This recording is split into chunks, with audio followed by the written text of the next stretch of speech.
2025 anniversary week number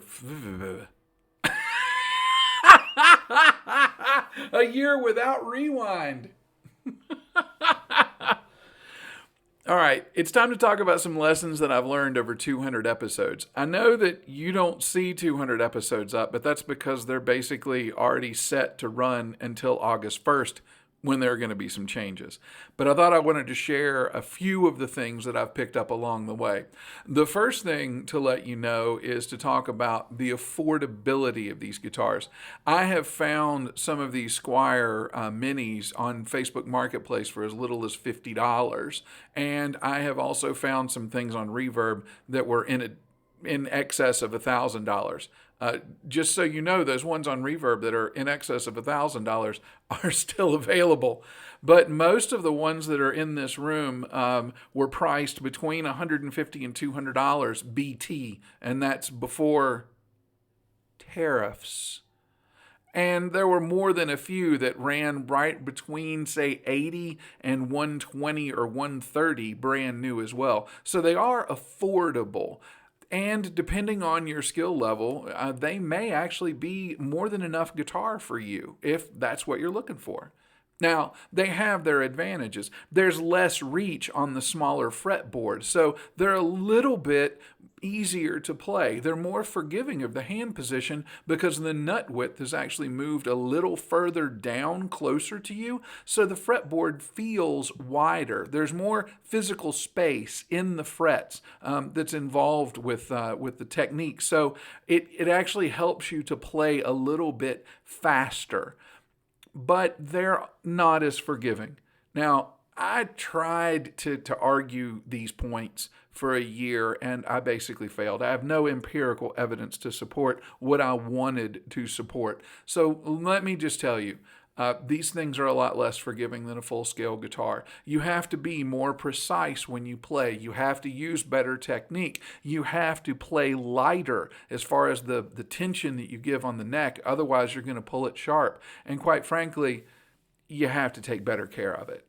If you don't want to do maintenance, or you don't want to learn how to do maintenance, or you hate to tune, these may not be the way you want to go.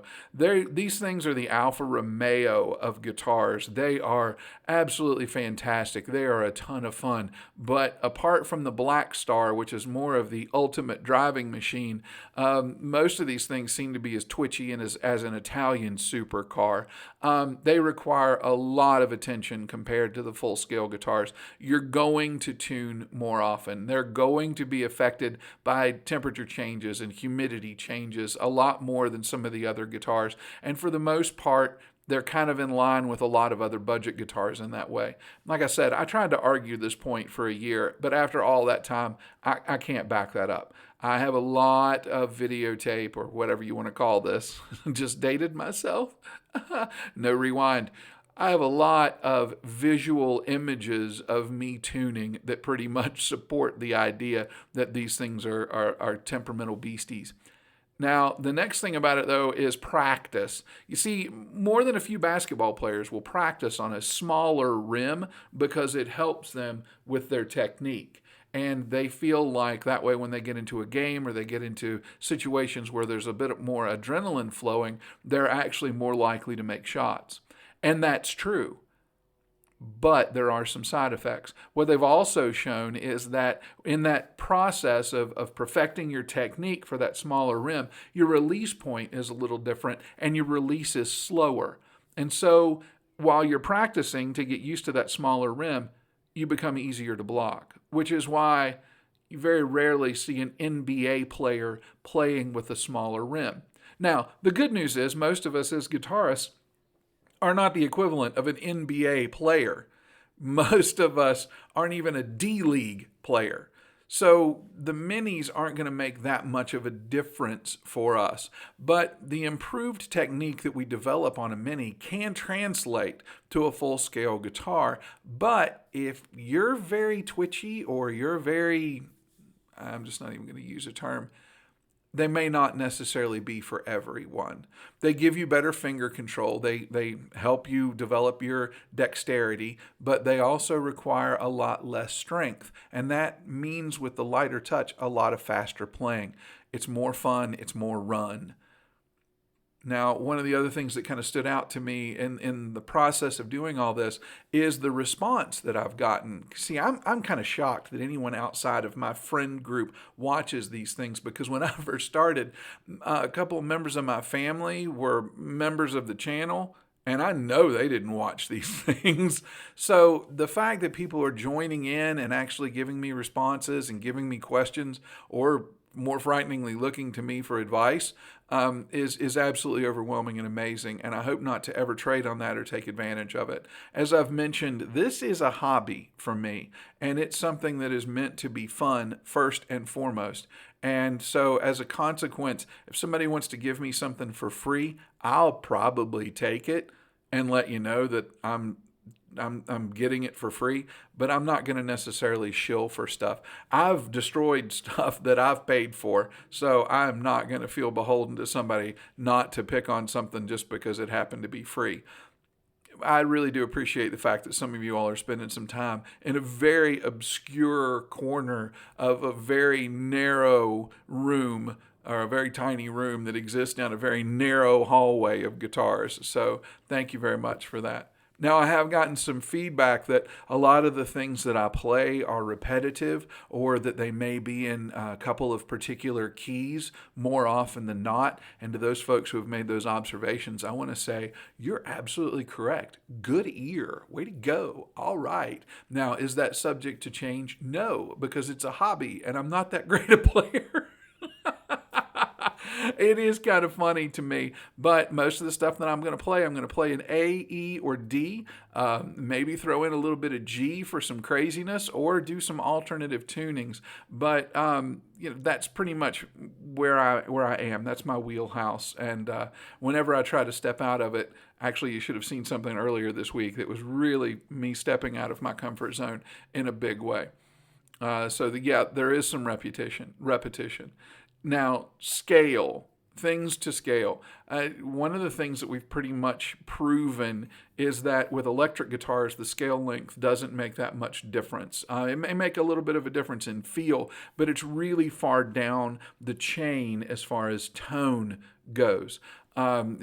Pickup, position, processing, and player are still the big four, the four horsemen, so to speak, of your tone. And there are other things that can influence that, but those are really the big four things. And so the scale length really doesn't make much difference, especially if you're playing with gain or distortion. I put one of the 17-inch scale guitars up against one of my 25.5s, and you really couldn't tell the difference with your eyes closed. A lot of people thought that I'd actually used the same guitar for the sample, and I do have to tell you, nothing. I admit to nothing. But anyway, so that scale doesn't really matter. You can use a string tension calculator in order to figure out a way to get it to feel the way that you would like it to feel, as far as keeping your bends and everything. But as far as electrics go, it doesn't make much of a difference. Now, with acoustics, it's a huge difference.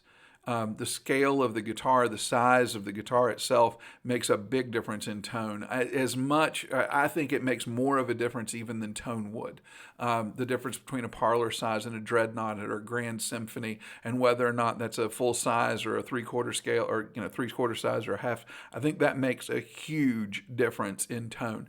And so you really have to kind of know what you're going for as far as that goes. As far as electrics go, though, size don't matter. But as far as acoustics, they definitely do. Now, as far as style goes, I've been asked a lot of questions about what would be the best mini for me to get. And my suggestion would be, whatever you play full scale, go for that mini. And if you don't play a full scale and you're looking to get a mini because of health concerns, or if you've got arthritis, if you've got difficulty with the strength of your hands, if you're actually looking to do it for some physical therapy and you're looking at getting a mini, or you just want something to travel with, pick something that's close to what your favorite player plays or the kind of music that you listen to.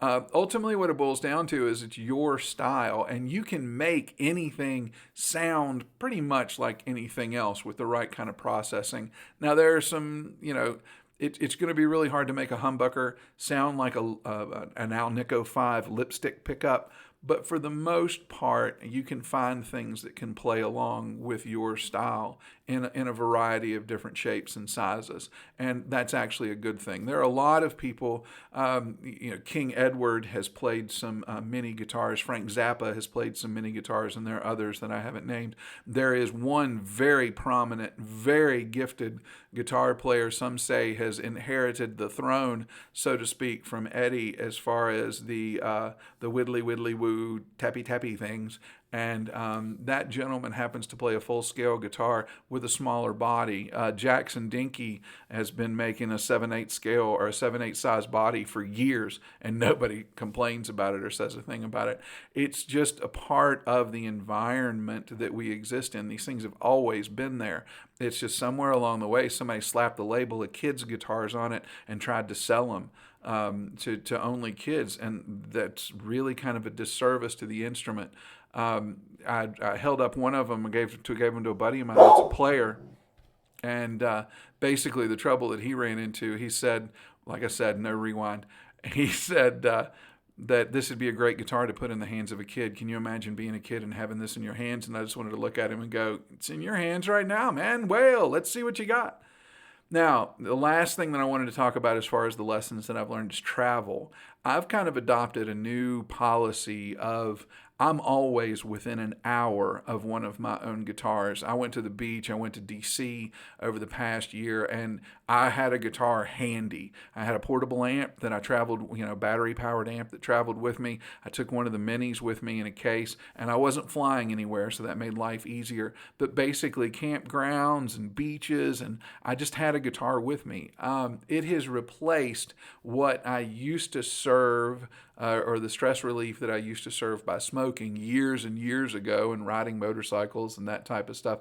This has taken the place of that. And I have found that always having that thing handy to have a creative expression or even just to kind of process things that are going on is really, really helpful to me. And the other thing that I've noticed, which is kind of difficult doing this free form thing that I've just been running for almost 12 and a half minutes now, the difficult thing is to recognize that when I'm playing guitar, it makes me a lot less likely to say something really offensive or stupid. Although I have, managed to do that. Apparently, I am capable of multitasking in that way. Now, I want to draw this to a close by talking about what's going to go in place on August 1st. And now keep in mind, this plan is of my 200th recording, which is actually taking place on April 13th, the day before Blues Week starts. And the plan is that I'm going to start doing a review of one of the guitars in the room, kind of a mini of the minute, and that'll go up on Fridays, about 12. It'll go up in the middle of the night, Thursday night, Friday morning. And that way, it's just going to be a review of the guitar, kind of what other people are saying about a guitar, how you can find one, how the one that I have was purchased, how it arrived, whether it was playable out of the box or if it needed work, whether it can hold up on its own. That's an important thing to know. And the work that was required in order to get it into playable shape. Because there are some I really wouldn't recommend to just hand the box to a new player without actually going through some work on it first. And I'll talk a little bit about that. Now, one of the other things I'm going to get into is the ability to make modifications to it, to swap out pickups or tremolos or tuning pegs and that type of stuff. So if you decide to build it up and decide to mod it, as I have many, many times, you'll know kind of likely what you're likely to find when you crack that thing open. And then I'm going to end with the spec list, the crawl sheet that I've done in the past. Now, the next day is going to be what I'm going to refer to as sadder play. And that's going to take that guitar and use it in some application, whether it's using a looper or a recording or doing singer-songwriter stuff. I will demonstrate the uses of that guitar within my limited ability and attention span, and a way that hopefully will give you an idea of what's capable with it. That way, I think it's an opportunity to kind of spread some things out.